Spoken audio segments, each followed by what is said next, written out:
How could so few Native Americans sleep with so many African slaves? That's why I've asked the geneticist, Dr. Mark Shriver, to put these rumors to the test. Now we're going to go on to Tina Turner. Her family reports indigenous American ancestry. Oh, yeah. Tina grew up believing that two of her grandparents were part Native American. But you're only 1% Native American. You know how your family has always thought that you had all this Native American heritage? Yes. It was white heritage that you had. All this time I've been thinking Indian. I was dying to find out what tribe it was. You're from the tribe of Europe. Wow. And I'm 3% Native American. So I got just a little Indian. You got a little Indian in you. 0% Native American. And 0% Native There American. you go. And 0% who were Native American. We're going to have to tell the Choctaw Nation in Oklahoma now. I misrepresented myself. I'm not Choctaw at all, you know. And you'll see there's no figure for Native American because you ain't got no Native American. Set the record straight.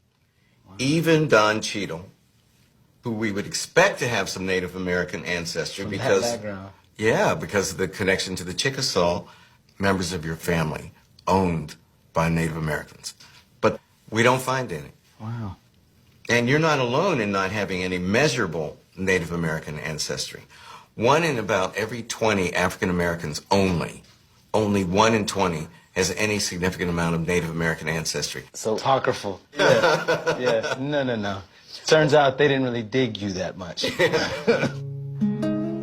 To get to the bottom of this contradiction, for once and for all, I've invited an expert on Native American history to meet me at Harvard, Dr. Claudio Sant. Claudio, one common belief among African Americans is that the slaves managed to escape from plantations and find refuge with their Native American brothers and sisters. They'd sit around the campfire, slapping five and smoking a peace pipe with Cochise. Did this happen? In some cases it happened, but just as often these fugitive slaves were captured by Indians and returned to the planters. And in fact, the colonies had policies, they implemented policies of rewarding Indians who returned fugitive slaves. They might be given 2 guns and a kettle if they brought back a live slave, and half as much if they brought back a dead slave, or rather the 2 ears of a dead slave, which is what they required.